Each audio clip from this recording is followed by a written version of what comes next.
Hello, my name is Ethan and welcome back to another episode of Last Epoch. In last episode I gave you guys a guide up to level 80. Now I want to give you guys a guide that I beat the entire Monolith progress with. How did I do it? Well, I took the build to the extreme poison dot max damage of what I could while still being max res cap except for poison because I'll explain in a second. What happened is, welcome back guys, we found out that you can go Lich.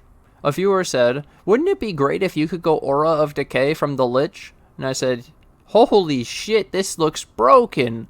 And I dug into the Aura of Decay more, and I found out that you could get regen of missing health, 100% minion poison chance for minions inside the circle, nearby minions do 150% more poison damage, minus 15 poison resist, minus 1 poison resist for every intelligence you have. We have 42. So pretty much, this one skill with the Lich is a giant multiplier to poison, and you definitely want this. So I got the extra area, chill chance, and this was the skill tree. Started at a minimum of level 10, and I started with getting the 100% poison and the nearby 150% more poison damage. I found that the losing resistance for each intelligence can be hard to maintain in the beginning because you have to get more poison resistance to make up for the poison resist that you're losing. But besides that, highly recommend Aura of Decay. So to do this, all I had to do was put points into the Lich. So I put 5 points in Crippling Insight, 5 points in Serrated Bones, and then I put 7 points in Desolation. I'm not done, only 92. Would have put another one in Desolation. It's really good. But basically, this unlocks Aura of Decay at level 10, and then I'm running Aura of Decay. So I found out that the Aura of Decay doesn't actually have to stay on your hotbar like a minion. So when you remove a minion from... I'll do it with the Wraith. Summon some Wraiths. When you switch it off your hotbar... Oh my god, this works too. Never mind. It's only permanent minions. It's only permanent minions. Okay, so if I switch off of Summon Skeleton Mage, they despawn. Wraiths don't despawn though. That's fucking stupid. And the aura doesn't turn off either, apparently.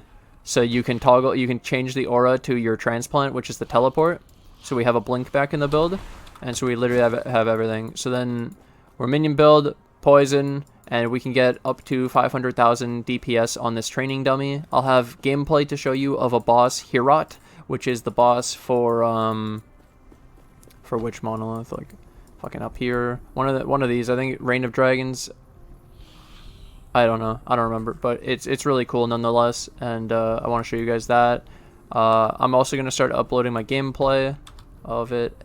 I think the first VOD should be up before this before this guide, but now I'll go through the skill trees, and also I'll go through items and I'll go through everything. Don't worry, I'll go through everything. But let's just start. I just have to start somewhere. Okay, so for Acolyte, in the end, I decided to go 8 Blood Aura because it gives the minion damage, and I found minion damage to scale poison damage. We went for Intelligence, Necrotic Resistance, Forbidden Knowledge, because Intelligence scales the Poison Resist thing, Intelligence scales the minions, Intelligence is the best scaling in this build, and then Necrotic Res 40. All this Intelligence has made me really want to go Ward, because Intelligence scales Ward retention, but fuck that shit. Okay, so then, put 1 point in Stolen Vitality, 5 points in Dark Rituals for the attack speed, 1 point in Crimson Gluttony, and then 1 point in Putrid Demise. This is so I could get up to the Dominion of Rot for 42 poison chance for minions. And then we have the Soul of Aegis, because 92 levels times 3, that's how much armor I give to the minions. That's pretty good. That's really effective for 1 point. Then in Necromancy, I took Risen Army for the attack speed and minion damage, really good. Blood Armor, so I could get up to Mortal Tether. And I put 4 points in Cursed Blood, which gives minion physical damage, and the minion physical damage does scale bleed. It's not the best, but it's there. Aegis Fall, I took it down to only 3 points because Armor doesn't affect bleed. Armor is for hits. Then I'd have an extra Skelly. Then I went... So instead of Mark of Punishment for death on the death of a minion, I am going with this idol now, with 6% minion chance to apply Mark for Death on hit. So my minions apply it on hit now instead of on death, which is way better. And with this idol, I also got 53% chance for summon Wraith to summon a Putrid Wraith. Putrid Wraith is the poison one, so instead of a melee Wraith that has to go up and slash and get creep blocked by my skeletons, Skelly Mages, and the Golem, I now just have a ranged. I can actually show you. It's pretty cool. It's not that hard to show. But basically, you can put down this. You can attack the dummy with it, and they shoot ranged green projectiles, and they do poison, and it does a lot, and it's really cool. And then they don't block the other melee minions, and then obviously it's more poison damage as well. But I just wanted to cover the Mark for Death, since I'm not running Mark of Punishment for the Mark of Death anymore. It's a like upgrade. I got an item, and then that replaces the skill tree, but this is still really good until you have a Mark for Death somewhere else. And then I went Putrid Retribution, so whenever one of your minions dies, you have a chance to summon a Putrid Wraith from its corpse, a minion with decaying health that deals range poison attacks. It's fucking crazy, dude. So obviously you won't scale the melee minion damage off the weapon for this. That's fine. It doesn't matter. And then I went 5 points in Frantic Summons for the attack speed, 3 points in Tyrant so I can go for Tyrant's Legion. Tyrant is annoying because it reduces the health of your minions, but it gets you extra skellies, which is super cool. Then we have 8 Vitality and Minion All-Res, Cling to Life. This node seems so insane. And then I went 10 points into Rotting Army for the melee poison chance. We have the 2 in the Tyrant's Legion to have 2 extra skellies. And then we have the 3 points in Empty the Graves for increased health regen and armor per minion. But really you just need 3 points in this so you can get to Disciples of Necromancy and get an extra Skelly Mage. I ended up taking out Veins of Malice because I went on the skill tree. Skelly Mages can get Frenzy for free, 10% chance for 3 seconds, and I also wasn't using Transplant, so I had no way of activating the Frenzy and Haste, so I took this out. I can put it back in now that I can run Transplant, because I know that the aura doesn't need to stay on my hotbar, but it's fine. It's not that big of a deal, because those 5 extra points I was able to use here, which is more intelligence, which is more damage and more loss of poison res. And then we have the bleed chance, and we have the minion damage over time, and I'd still like even more, honestly. And I was even wondering if the poison duration can work, but I don't think it should, because it should affect my poison, not the minions. But this is kind of easy to test. I have one more day of min-maxing the build to the extreme, but I figured that the min-maxing that I do now is sort of unnecessary, and so I wanted to put out the build that I beat the whole game with. Like I beat all of the bosses, I beat all of the Monolith progress, I empowered the entire thing. They're all level 100 now. So I just wanted to show this, since it's kind of cool and it's super fucking insane what I was able to do. And so those are the skill trees, and that's the order that I've gone them for now. And obviously Aura of Decay sounds fucking insane, and you would have to make sure that you have the poison resist to maintain this, because it poisons yourself and it lowers your poison res. So then this is kind of like an RF build that pumps out big fucking damage for spell damage, but instead it's actually minion and minion dot poison. It's so cool. It's actually so unique, so special. You can't do this in PoE. So it's pretty unique, very special to last Epoch. And now I wanted to go through the items real quick. So I showed this idol. This one is like insane for the build. But besides that, to scale the poison dot damage with items, I've been choosing to go for intelligence, minion damage, and minion damage over time. That's it. Chance to bleed, and you can get levels to the skills.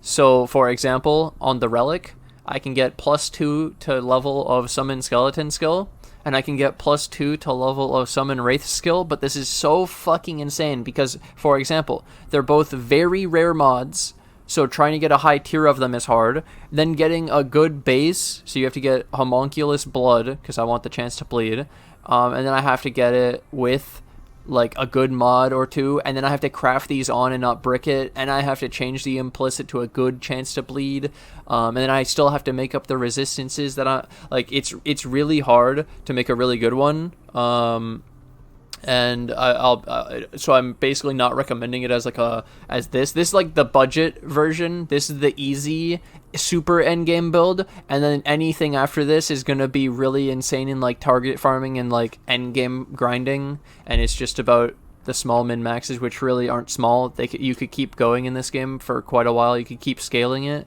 and the game keeps ramping, and there's actual reasons to, because you can keep doing the arena to like 500 and shit. So anyways, chance to bleed, intelligence, flat minion damage, and then the chance to bleed. So the damage over time, sorry, for the minions.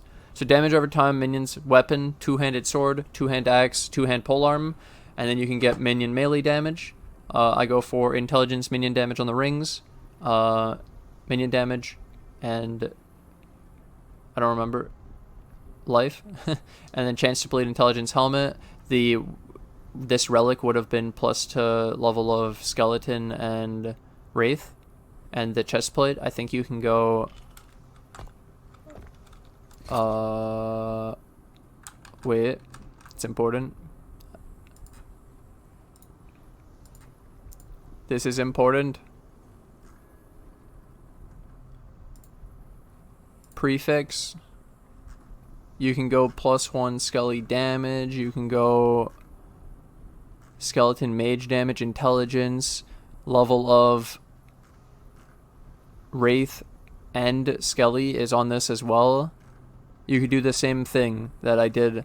There's the shared chance to bleed. There's so many good mods on the chestplate. It's just that my chestplate, I have T5, T5, T5, T4, and to replace this would be insane. 15 increased health, 80 health. This chestplate is 260 of my health. It's insane.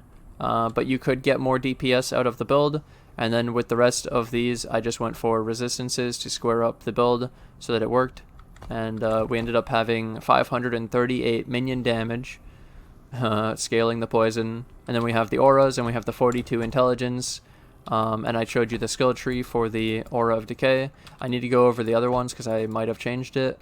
So this is my skeleton warrior. I get the skeleton warrior. I don't take the bone armor anymore. I end up taking the more life and the leech and the area of effect. There was definitely a version where I had 6 points down here, and I took them out and put them into the area of effect and damage. I found this to be more useful so that when we hit a pack, especially in arena, we have better clear, and then the poison stacks on all of the things. And so area of effect is like super broken. It's like super broken. The golem is the same. I don't have him at level 21, so I lost 1 point in hunger, but he's the same. The Skelly Mage, I showed this a little bit already, but basically less leech, less Cellar Mortis, less Grey Merchant, and no Shadow Wardens, and they still can survive as much as the normal skeleton. And then I have 100% poison chance, 100% area of effect, 100% extra projectiles, which is 2 on the Hungering Souls, which shoots extra 4, so it shoots an extra 6, and it shoots a lot of projectiles, dude. And then you have 2 points in Argonautic speed for attack speed, and then it was so I could get the Frenzy though, so 10% chance to get Frenzy, which is 20% attack speed for 3 seconds. This is pretty consistent. It's pretty cool. And then the Wraith, this was my final setup for now, which was I went 1 point to this, 3 points into poison chance, just so you can get the Putrid Wraith. So 22% of the time it'll be a Putrid Wraith, and I pointed out that I have the extra 53%, so I actually have a 75% of a Putrid Wraith. That's really cool and fun. And then they also do 30% more damage. Then after, when you have the Putrid Wraith, you can go for Locus of Resurrection to make them summon at a target location, which is actually worse, by the way, because if you summon them far away from you, they walk to you and then towards the enemy. It's really dumb. And so you would actually prefer them to spawn next to you so that they can then run out immediately and not have to path back to you. So them spawning at a target location is actually bad. Next. Then I went Dark Scythe. Wraiths have more attack speed, 30% more melee attack speed. Then we have this extra Wraith summoning, the delay and the cooldown recovery, so you can summon a bunch. And I went Damned here. So this is how we get Damned in the build, and Damned is basically anti-regen. so you can use a mod in your echoes later to give the rare monsters regen and stuff, and it won't matter because you could just reduce the regen of the target, and it's super sick. So that is everything. I've gone over everything. What made poison completely fucking broken, Aura of Decay, and then yeah, the items, intelligence, chance to bleed, levels to the skills can be good, minion damage, minion health, intelligence, minion damage, intelligence. It's like only a few mods. It's really simple. And then I went for, on a two-handed sword, axe, or polearm, you go for damage over time for minions. And then you could also look for the exalted versions, of course. But build's pretty simple. It shit on the whole game. We got like 450 to 500,000 DPS. I can show you now as a final, second final thing. The final thing I'll leave is gameplay. So let's make them all attack this. Let's summon some wraiths. Let's get them all going. We have to keep them all in the circle. We summon them, make them target the target dummy by pressing A. You can control your minions with A. We're up to 20. We're going to keep going for a little bit because I want some to die, then some to spawn as Putrid Wraiths, because when a minion dies, it can summon as an extra Putrid Wraith. We're at 27. This says like 470, 482, 500. Oh, we got one. 450, 460, 480. So you can see that it's like 450 to 500,000. That seems to be our general DPS that we can get with the dot of the poison, and that's not counting all these other hits. It's just counting the poison dot. That one tick where it would chunk a fucking boss. Which, dude, did this thing actually lose HP? It looks like it's lost some HP, but overall, that is our build. I hope you guys enjoy it. I hope you will enjoy playing it as well. I hope you'll enjoy the game. It's pretty cool. I think there's some room to min-max and change some of the choices I've made, especially when you go to 100. There might be some things to improve upon. Obviously, there's still more we can do, like getting more exalted items. Getting those plus levels to skills sounds insane, but really hard. One of the main reasons why I want those plus level to skills, I can show you. So, wait. So here I have +1 to summon Wraith, and then they come with minion damage. That's the funny part that you may not know at first. So basically, the level to the skill is nice. It's nice. But the really crazy part is that it comes with flat minion damage, and then it can be more minion damage than you can get with the regular minion damage. And then it also comes with a level. So that's why they're very rare. Like, they're broken, but it's like not ideal to really recommend to go get them, because I'm all the way at this point in the game and I still don't really have that kind of gear, and so it would be silly to recommend it. So I like recommending my flat minion damage, intelligence, the damage over time, and the chance to bleed. These are actually easy, simple. You see them all the time, and it would be actually easy. The idol, I've seen a billion of these mark for death. I've seen a billion Putrid Wraith ones too, so it seems like I've chosen all decently common shit, other than obviously 107 minion damage exalted T7 belt. Fucking lucky as shit. Either way, I hope you guys have enjoyed the build and all the playing. I might play for a bit more today and try to farm up some upgrades and just see what we can do, like pushing the limits of the build just for fun, because it's a game and why not, dude. And I'm gonna link you guys, or I have a video of fighting Heorot, a dragon. I hope you guys enjoy. So yeah, see you guys in a bit.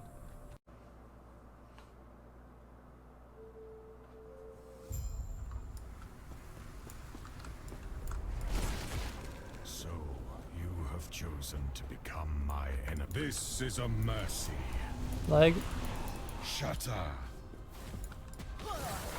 Do not stand in my way.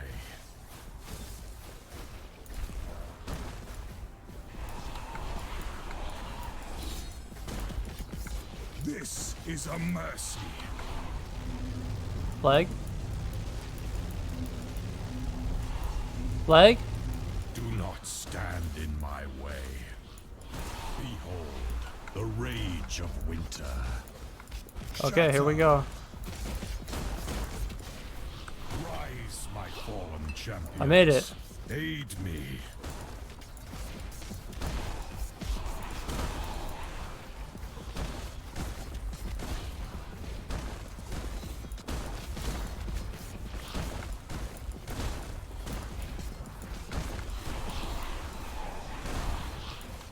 This is a mercy.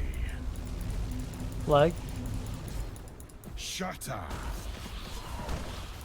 Do not stand in my way. Come, sons of Artor, aid me. I have to beat 3.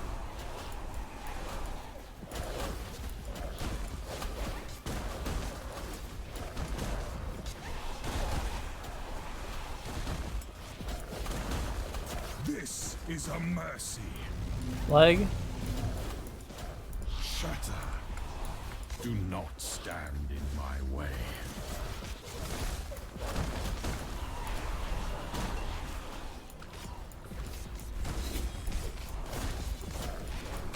This is Yes! what I must to protect my people. Holy fuck, that was hard.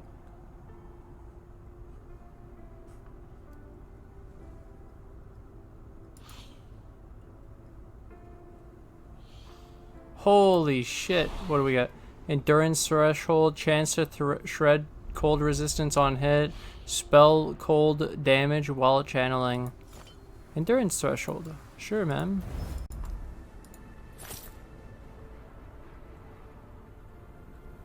Thank you guys for watching. Thanks for hanging out. I hope you guys enjoyed the guide. I hope it helps you. I hope you enjoyed the boss fight. That boss took me a few tries. It's insane because the biggest problem is he has the Veritania circle of Blizzard Snowstorm, and when he dashes across the arena, if he dashes perfectly across the farthest part of the arena, I couldn't get to the other side fast enough and get out of the storm. But yeah, easy clap, dude. Easy clap. Build is insane. Thank you guys for watching. Thanks for hanging out. I'm going to take this opportunity to thank my Patreon and my YouTube members who financially support the channel. I can't do this without you guys, so thank you guys for all the support. And thank you to anyone new who joins the Patreon and the YouTube members today. And I'll see you guys in the next episode. Bye!